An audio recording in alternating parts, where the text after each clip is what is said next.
ఇది ఆమెకు ముగ్గురి కథ. ఆమెకు కామం వ్యసనం. ప్రతి మనిషికో వీక్నెస్ ఉంటుందంటారు, కానీ ఈమె వ్యసనం శృంగారం.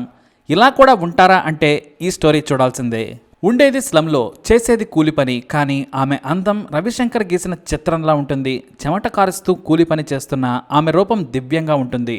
మట్టిలో అప్సరస అని సింపుల్గా చెప్పొచ్చు. అందం కారణంగానో లేదంటే తనకు తాను అతిలోక సుందరి అనుకుంటుందో కానీ ఆమెకు నచ్చితే చాలు కళ్లతోనే మగాళ్లను పడేస్తుంది. అంత అందగత్తె ఎవరనుకుంటున్నారా? భువనేశ్వర్లోని పూలేశ్వరి స్లంలో ఉండే పుష్పలత రౌల్. ఈమె చర్మం రంగు మెరిసే బంగారమేమీ కాదు, కానీ సముద్ర తీరంలో మెరిసే తెల్లటి ఇసుక మధ్య ఉండే చామనచాయ రంగు గులకరాయిలా ఉంటుంది పుష్పలత. ఈమె తల్లి చిన్నప్పుడే చనిపోయింది. దీంతో ఆమెకు తల్లి తండ్రి అన్నీ కూడా మీనాటి పాత్రే అయ్యాడు.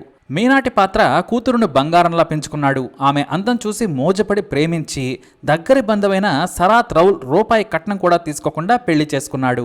తానే అన్ని ఖర్చులు పెట్టి పెళ్లి చేసుకున్నాడు. పెళ్లికి ముందు తండ్రి అంటే భయం, ప్రేమతో పాటు గౌరవం కారణంగా ఎలాంటి ప్రేమ వ్యవహారాలు కూడా నడపలేదు. ఆమె తండ్రి గీసిన గీతను దాటలేదు. మురికి వాడలో ఉంటున్న ప్రవర్తనలో పుష్పలత నిజంగానే మచ్చలేని మణిపూస. 16 ఏళ్లకే పెళ్లి చేసుకున్న పుష్పలతకు మొదటిసారి శృంగారంలో ఉన్న మజా తెలిసింది. ఆ తర్వాత దానికి బానిసైపోయింది. అయితే 20 ఏళ్ల వయసులోనే ఉన్న ఆమె భర్త సరాత్ కూడా ఆమెకు కావలసినంత సుఖాన్ని ఇచ్చాడు. కానీ ఆమె ఆకలి సరాత్ ఎప్పటికీ తీర్చలేనిది. బతకడానికి పని చేయాలి కాబట్టి ఆమె పనిలో పడి తన కోరికలను మర్చిపోయేది.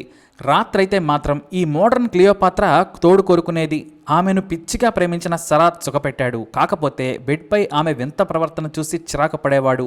ఎవరికైనా కొంత లిమిట్ ఉంటుంది. పుష్పలత మాత్రం తనకు తానుగా విరహంతో రగిలిపోయేది. అదే సమయంలో సరాత్ బయటకు చెప్పుకోలేని భార్య ప్రవర్తనతో రగిలిపోయేవాడు. ఆమె మీద చివరకు అతనికి చిరాకు కలిగింది. దీంతో సీరియస్ వార్నింగ్ ఇచ్చి పద్ధతిగా ఉండమని చెప్పడం మొదలుపెట్టాడు. పెళ్ళై 4 ఏళ్లైనా సంతానం మాత్రం కలగలేదు. ఓవైపు సరాత్ ప్రాణంగా ప్రేమించిన ఇంటి పక్కనే ఉండే మరో యువకుడైన సంజయ్ను తన చూపులతో పడగొట్టింది. మంచి చీర, నగలు పుష్పలతకు పెట్టాలి, కానీ ఆమె చిత్రం గీయడానికి రవివర్మ మళ్లీ పుట్టాల్సిందే. ఆమె అందానికి కాదు, చూపులకే ఏ మగాడైనా ఫ్లాట్ కావాల్సిందే. అలాంటిది కన్స్ట్రక్షన్ కంపెనీలో పనిచేసే సంజయ్ను మోహించింది. తండ్రి భర్త ఉండగానే అతని గదిలోకి ఏదో వంకతో వెళ్లేది పుష్పలత. దీంతో చిరాకు పడి పరువు పోగొట్టుకోవడం కంటే వెళ్లిపోవడం మంచిదని సరాత్ చెప్పా పెట్టకుండా వెళ్లిపోయాడు.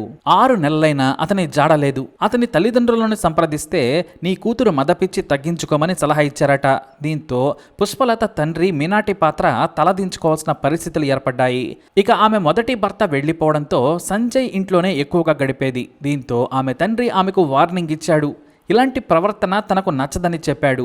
ఆ మాట అన్న మరునాడే సంజయ్తో కలిసి లేచిపోయింది. అక్కడ సంజయ్తో బాగానే 6 ఏళ్ల పాటు కాపురం చేసింది. అతను కూడా పెళ్లి లేకుంటే ఏంటి, భార్యాభర్తల్లాగానే ఉంటున్నాం కదా అనుకున్నాడు. సంజయ్ పద్ధతిగానే ముందు నుంచి పుష్పలతను కంట్రోల్లో పెట్టాడు. అతను కూడా ఆమె అందాన్ని ఆస్వాదించేవాడు. భార్య లేకుండా నిమిషం కూడా గడిపేవాడు కాదు. ఆమెను ఫంక్షన్లకు కూడా తీసుకెళ్లేవాడు కాదు. ఎందుకంటే ఆమె పక్కనుంటే ఎవరైనా సరే తనను ఒక జోకర్లా అంతా చూస్తారు. మరి పుష్పలత అందం అలాంటిది. అంతెందుకు, అతని స్నేహితులు సైతం హీరోయిన్ కావాల్సిన పుష్ప నీకు లవరైంద్రా అంటూ ఉండేవారు. ఇక 6 ఏళ్లు కాపురం చేసినా కూడా వారికి సంతానం కలగలేదు. అయితే వేరే చోట పని ఉందని సంజయ్ ఒక కాంట్రాక్టర్తో వారం పాటు కటక్ వెళ్ళాడు. ఈ వారం గ్యాప్ అంటే ఒక చిన్న గ్యాప్ను కూడా పుష్పలత తట్టుకోలేకపోయింది. అంతా బానిస. దీంతో తాను పనిచేసే చోట పిత్రరంజన్ అనే యువకుడిని అందంతో ఫ్లాట్ చేసింది. అది మొదటి రోజే. ఇక ఆ కుర్రాడు నచ్చిన 2వ రోజే ఇలాంటి అందగత్తె మళ్లీ దొరకదని డిసెంబర్ 4, 2020న బంధువులందరినీ పిలిచి ఓ చోట పుష్పలతను పెళ్లి చేసుకున్నాడు. కానీ మొదటి 3 రాత్రుల్లోనే తనకు పిత్రరంజన్ సూట్ కాడని తెలుసుకుంది. శోభనం రోజు కూడా ఎంజాయ్ చేయకుండా ఫుల్లుగా తాగొచ్చాడు. పగలంతా బయట తిరిగి రాత్రి సమయంలో ఏదో కొత్త భార్య తప్పదన్నట్లుగా చూసుకునేవాడు. దీంతో 4 రోజులు 3 రాత్రులు గడిపి మళ్లీ సంజయ్ ఇంటికి వచ్చింది. కానీ ఈలోపే సంజయ్ ఊరి నుంచి వచ్చేశాడు. కొత్త చీరలు, కొత్త నగలు చూసి పుష్పలతను నిలదీశాడు. చేసేదేమీ లేక తాను పిత్రరంజన్ను పెళ్లి చేసుకున్నానని చెప్పింది. ఆ కుర్రాడు సంజయ్ కిందే పనిచేస్తాడు. మరి శోభనం అయిపోగానే వచ్చేసావా అని బూతులు తిట్టడం మొదలుపెట్టాడు సంజయ్.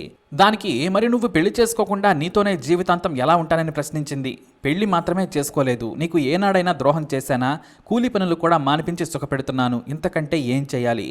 మనం సొంత ఇల్లు కట్టుకున్నాక మా ఊరు తీసుకెళ్తాను కదా అన్నాడు.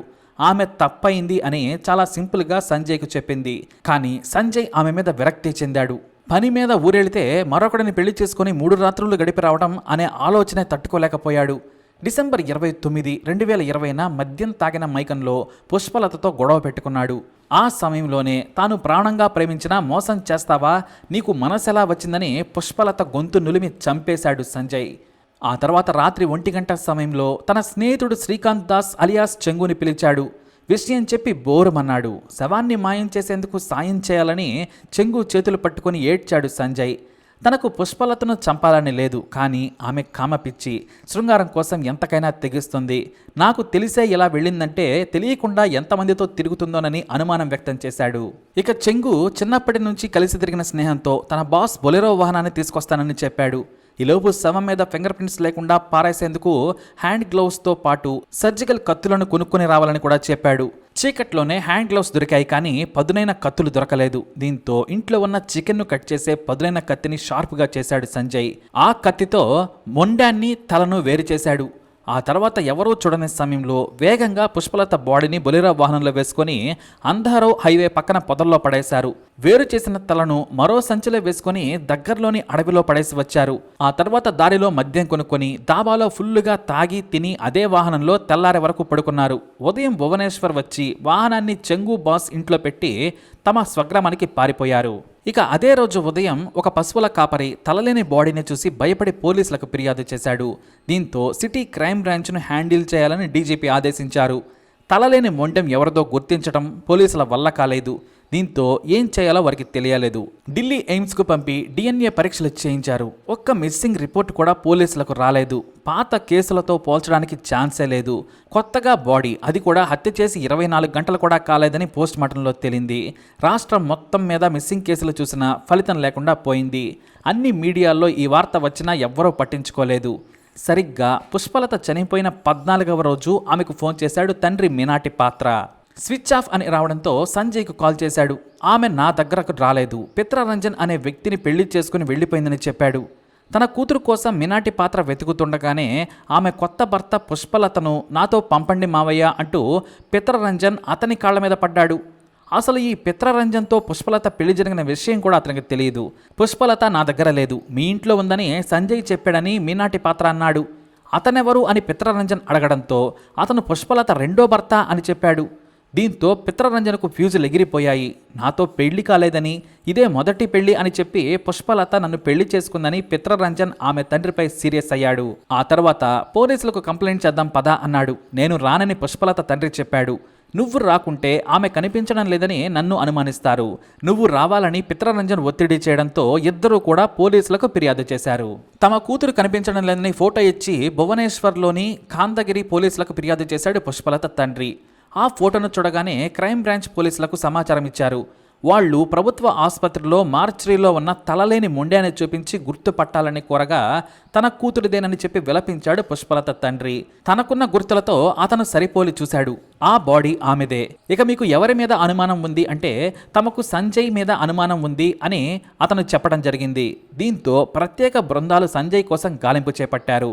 అతని ఫోన్ స్విచ్ ఆఫ్ అని ఉండడంతో అతనే హంతకుడని గుర్తించారు. 10 మంది పోలీసుల బృందం ఇంటెలిజెన్స్ సాయంతో తన సొంత గ్రామమైన దసపల్లాలో మూకుమడిగా దాడి చేసి సంజయ్ను అరెస్టు చేశారు. అక్కడే స్థానిక పోలీస్ స్టేషన్లో పోలీసులు ట్రీట్మెంట్ ఇవ్వడంతో క్లియోపాత్ర పుష్పలత స్టోరీ మొత్తం చెప్పుకొచ్చాడు. నేను ప్రేమించిన నన్ను మోసం చేసింది, ఆమెకు శృంగార పిచ్చి, అయినా నాకు అదే నచ్చింది. అందం తెలివి ఉన్న నిలకడ సహనం లేదు, కోరికలను అణుచుకోవడం ఆమె వల్ల కాదు. అయినా నేను ఆమె అందానికి మంచితనానికి మురిసిపోయి తనతోనే ఉన్నాను. కానీ నా ప్రేమను మోసం చేసిందని కోపంలో చంపేశానని చెప్పాడు. ఇక అడవిలో తలను విసిరేశానని లొకేషన్కు తీసుకెళ్లినా అది దొరకలేదు. క్రూర మృగాలు ఎత్తుకెళ్లి ఉంటాయని పోలీసులు భావించారు. మొదట తన స్నేహితుడు చెంగును కేసులో ఇరకుంచొద్దని భావించాడు సంజయ్. అతన్ని జైలు పాలు చేయకూడదని అబద్ధమాడినా శవాన్ని ఎలా తరలించావో చెప్పాలని పోలీసులు కొట్టడంతో నిజం చెప్పాడు. అయితే బొలెరో వాహనం శుభ్రంగా కడగడంతో ఆధారాలన్నీ దాదాపుగా మాయమయ్యాయి. అయితే గ్లౌస్తో పాటు కత్తిని కూడా స్వాధీనం చేసుకున్నారు పోలీసులు. బొలెరో వాహనంలో తలను తరలించే సమయంలో పుష్పలత రక్తపు మరకలు సీటు కింద దొరికాయి. క్లీన్ చేసినా అవి పూర్తిగా పోలేదు. వాటి నుంచి ఆధారాలు సేకరించి నిందితులను జైలుకు తరలించారు పోలీసులు. అయితే పుష్పలత అంత్యక్రియలకు మొదటి భర్త శరత్, కొత్త భర్త పిత్రరంజన్ కూడా హాజరవడం విశేషం. అలా ఈ శృంగార దేవత కథ విషాదంగా ముగిసింది. మరి ఈ మోడర్న్ క్లియోపాత్రపై మీ అభిప్రాయాన్ని కమెంట్ ద్వారా తెలియజేయండి. అలాగే ఇలాంటి ఇన్ఫర్మేషన్స్ కోసం ఈ వీడియోని లైక్ చేయండి, షేర్ చేయండి, మా ఛానల్ని సబ్స్క్రైబ్ చేసుకోండి.